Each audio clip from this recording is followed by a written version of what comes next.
War 2 movie review ఏంటో చూద్దాం. Cinema ఎక్కడ తగ్గలేదు. తారకన్న ఇంట్రడక్షన్ సీన్కి థియేటర్లో అరుపులే అని అంతా అనుకున్నారా? అదొకటే ఉంది, ఇంకేం లేదు సినిమాల్లో.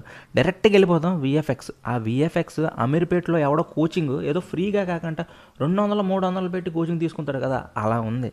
ఇంకా ఫైట్స్ మాత్రం ఓవర్ బిల్డప్ ఇచ్చారు. ఏదో పెద్ద హల్క్ లాగా, ఐరన్ మ్యాన్ లాగా ఏదో చాలా ఎక్కువ పవర్ఫుల్ ఉన్నట్టు అంత ఓవర్ బిల్డప్ ఇచ్చారు రా బాబు. అసలు ఎన్టీఆర్కి విలన్ రోల్ చేయడం అవసరమే లేదు. అసలు RRR సైడ్ క్యారెక్టర్ ఇచ్చినట్టు వార్ 2లో కూడా సైడ్ క్యారెక్టర్ పెట్టేశారు. అసలు ఇంత హైప్ ఉండి, ఇంత ఫ్యాన్ క్రేజ్ ఉండి అసలు సైడ్ క్యారెక్టర్లో విలన్ రోల్ చేయాల్సిన అవసరమే లేదు.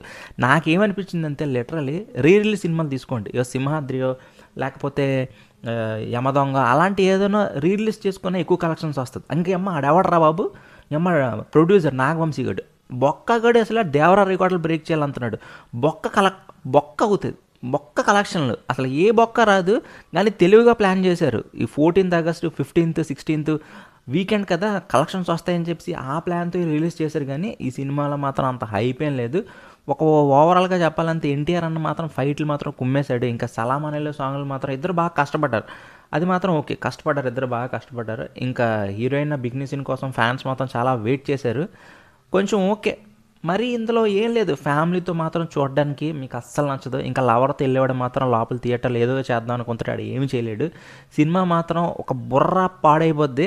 యాక్షన్ సినిమాస్ బోగుపాటిగాడు ఎగ్జాంపుల్ చెప్పాలంటే బోగుపాటి సినిమాలో ఏం ఉండదు. 2.5 గంటల సినిమాలో 2 గంటలు ఫైట్లే ఉంటాయి, ఇంకా ½ అన్ అవర్ సాంగ్లు ఉంటాయి. సేమ్ ఈ మూవీలో కూడా అలాగే మొత్తం ఎలగబరేసాడు. ఇంకా ఫైట్లు ఏం ఉండవు. ఇంకా ఫైట్లు చూడాలా వెళ్ళిపోండి అంతే. ఇంకా ఫైట్లు కాకుండా ఏదైనా కొత్త చూడాలనుకుంటే మాత్రం ఈ సినిమాకి నేనైతే రికమెండ్ చేయను. వివేకంతో ఆలోచించండి, మూవీ రూల్స్లో చూడండి.